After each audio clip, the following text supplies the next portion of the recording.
Hello friends, आपका स्वागत है हमारे यूट्यूब चैनल विजय शिक्षा सारथी पर। तो मैं आज लेकर आ गया हूँ हिस्ट्री का वीवीआई सब्जेक्टिव क्वेश्चन, जो बहुत ही महत्वपूर्ण है आपकी बिहार बोर्ड 2025 के लिए। तो आप हमारे चैनल पर नए हैं तो चैनल को सब्सक्राइब कीजिएगा और वीडियो को लाइक कर दीजिएगा। तो चलिए बिना किसी देरी के वीडियो को स्टार्ट करते हैं, क्योंकि आपका समय बहुत कीमती है, इसकी महत्ता को समझिए।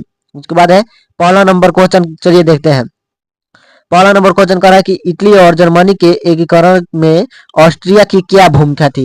तो ऑस्ट्रिया की क्या भूमिका थी इटली और जर्मनी के एकीकरण के लिए, तो आपको बताना है। तो इटली और जर्मनी के एकीकरण में ऑस्ट्रिया बहुत बड़ी बाधा थी, यानी बाधा मतलब कि बहुत बड़ा उसको रोकने वाला था इटली और जर्मनी के एकीकरण को। तो चूंकि एकीकरण के पीछे राष्ट्रवाद का हाथ था। किसका हाथ था? तो राष्ट्रवाद का हाथ था। ऑस्ट्रिया का चांसलर मेटरनिक को कहा जाता है। ऑस्ट्रिया का चांसलर किसे कहा जाता है? तो मेटरनिक को कहा जाता है, जिसका कहना था कि किसी भी देश में शासन तो करो लेकिन जनता की भलाई न करो। देखिए क्या कहता था ये ऑस्ट्रिया का चांसलर जो था मेटरनिक, वह कहता था कि इसका कहना था कि किसी भी देश के शासन तो करो लेकिन उसकी जनता की भलाई नहीं करो। तो एक गलत नीति थी उसकी, तो इसीलिए वह क्या करता था, तो इटली और जर्मनी के एकीकरण में बाधा उत्पन्न करता था। क्या करता था? बाधा उत्पन्न करता था। वही भूमिका थी उसकी। उसके बाद है इटली और जर्मनी के एकीकरण में नेपोलियन का क्या योगदान रहा। नेपोलियन का क्या योगदान रहा था आपको बताना है। तो इटली और जर्मनी के एकीकरण में नेपोलियन का अहम योगदान रहा। नेपोलियन का क्या रहा? बहुत बड़ा योगदान रहा। इन्होंने इटली और जर्मनी को भौगोलिक परिधियों से बाहर करके वास्तविक सत्ता दिलाने का कार्य किया। वास्तविक सत्ता दिलाने का कार्य किया। फ्रांस की क्रांति ने राष्ट्रीयता के सिद्धांत को जन्म दिया। फ्रांस की क्रांति ने क्या किया? राष्ट्रीयता के सिद्धांत को जन्म दिया है। और उसके बाद है कि वास्तविक सत्ता दिलाई। किसने दिलाई थी? इटली के जर्मनी को किसने दिलाई थी? तो नेपोलियन ने दिलाई थी। उसके बाद है 300 छोटे छोटे राज्यों को केवल 33 राज्यों में परिवर्तित कर दिया था। 1806 ईस्वी में जर्मनी राइन संघ की स्थापना हुई। 1806 ईस्वी में जर्मनी राइन संघ की स्थापना हुई। तो इसको याद रखिएगा। क्यों? क्योंकि यह ऑब्जेक्टिव में भी पूछा जा सकता है, और ये भी पूछा जा सकता है कि 300 छोटे छोटे राज्यों को कितने राज्यों में परिवर्तित किया गया। तो 33 राज्यों में परिवर्तित किया गया। किसने किया था? तो नेपोलियन ने किया था। किसने किया था? नेपोलियन ने। तो चलिए आगे बढ़ते हैं। अगला नंबर क्वेश्चन है कि मार्क्सवाद के आदर्श को लिखना है आपको। मार्क्सवाद के आदर्श को लिखना है। तो क्या है? मार्क्सवाद एक मुख्य उद्देश्य एक वर्गहीन समाज की स्थापना करना तथा समाज में फैले हुए बुराइयों को हटाना। हम सभी के समाज में हर संप्रदाय के लोग रहते हैं।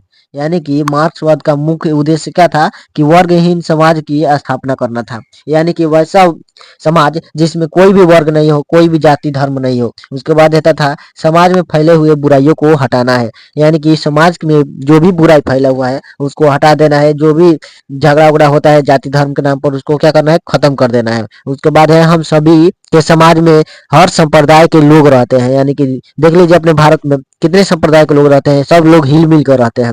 उनके साथ किसी भी प्रकार का भेदभाव नहीं किया जाता है। लेकिन अपने यहाँ थोड़ा बहुत अभी भी बचा हुआ है ये बात, लेकिन यह बाहर का बात हो रहा है, मार्क्सवाद यानी कि अलग का। तो उसके बाद है पूंजीवाद क्या है। तो पूंजीवाद क्या है? यह एक प्रकार की राजनीतिक एवं आर्थिक संस्था होती है। पूंजीवाद क्या होती है? एक प्रकार की राजनीतिक एवं आर्थिक संस्था होती है जो निजी लाभ और निजी संपत्ति के बारे में सोचता है। पूंजीवाद कहलाता है। यानी निजी लाभ और निजी संपत्ति के बारे में सोचता है, पूंजीवाद कहलाता है। तो क्या? निजी यानी कि कोई भी कार्य करेगा तो अपने लाभ के लिए करना होगा, और निजी संपत्ति अपने संपत्ति को बढ़ाने के लिए होगा। तो उसे क्या कहा जाएगा? पूंजीवाद कहलाता है।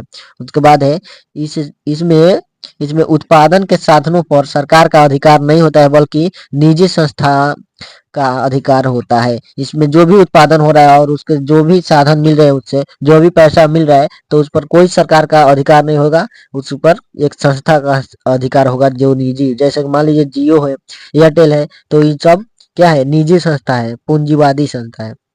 उसके बाद है उपनिवेशवाद क्या है। उपनिवेशवाद क्या है तो बताना है उपनिवेशवाद क्या है। तो जब कोई शक्तिशाली एवं उन्नत देश किसी कमजोर देश के ऊपर अपना शासन और नियंत्रण स्थापित कर लेता है तो उसे उपनिवेश कहा जाता है। जैसे हमारे यहाँ अंग्रेज आए थे और हमको गुलाम कर लिए थे, तो हम लोग क्या बन गए थे? उस समय उपनिवेश बन गए थे। किसका उपनिवेश? तो इंग्लैंड का उपनिवेश थे हम लोग। और उपनिवेश स्थापित करने की प्रक्रिया को उपनिवेशवाद कहते हैं। यानी पहले तो जो जो गुलाम होगा उसे क्या कहा जाएगा, उपनिवेश कहा जाएगा। और ये जो प्रक्रिया हो रही है उपनिवेश बनाने की यानी कि गुलाम बनाने की, वह क्या है, तो उपनिवेशवाद कहलाता है। इसमें तानाशाही शासन होता है जो आर्थिक राजनीति और राजनीतिक क्षेत्रों पर जमकर शोषण करते हैं और अधिक से अधिक लाभ कमाते हैं।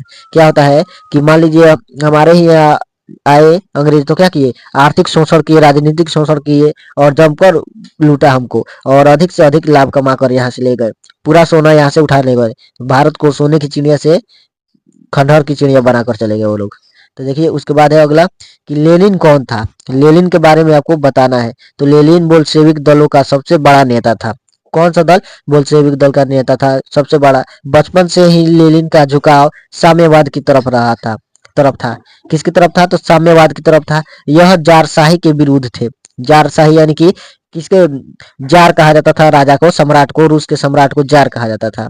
जिसका सबसे बड़ा कारण था इसके बड़े भाई की एक जार के हत्या के इंजाम में गोली मारकर हत्या कर देना। यानी कि लेनिन था जो, उसका बड़ा भाई था एक, और उसको गोली मार दिया गया किस इंजाम में, कि वह एक जार की हत्या किया है, तो उसी के इंजाम में मार दिया गया। तो 1905 के क्रांति में लेनिन बहुत बड़ा योगदान रहा, लेनिन का बहुत बड़ा योगदान रहा। लेकिन खूनी रविवार की घटना के बाद यह भागकर स्विट्जरलैंड चले गए और निर्वासित जीवन व्यतीत करने लगे। कहाँ गए थे, भागकर स्विट्जरलैंड गए थे, याद रखिएगा, कभी कभी ऑब्जेक्टिव में आ जाएगा। तो लेकिन पुनः 1917 में वह वापस लौटकर केरेंस्की की सरकार को हटाया और खुद गरीबों का मसीहा बन गया। कब उनका सरकार बना, तो 1917 में। किसको हटाए थे, तो केरेंस्की को हटाए थे। और ट्रास्टकी को अपना युद्ध मंत्री बनाया। किसको बनाया, युद्ध मंत्री किसको बनाया, तो ट्रास्टकी को। और ट्रास्टकी के नेतृत्व में लाल सेना का गठन किया। देखिए पूछा जाता है कि लाल सेना का गठन किसने किया, तो ट्रास्टकी ने किया था। तो क्वेश्चन को यहीं तक रखते हैं, अगले वीडियो में हम इसका अगला पार्ट लेकर आएंगे। तो वीडियो अच्छा लगा तो चैनल को सब्सक्राइब कीजिएगा और वीडियो को लाइक कर दीजिएगा और अपने दोस्तों के पास शेयर कर दीजिएगा। धन्यवाद।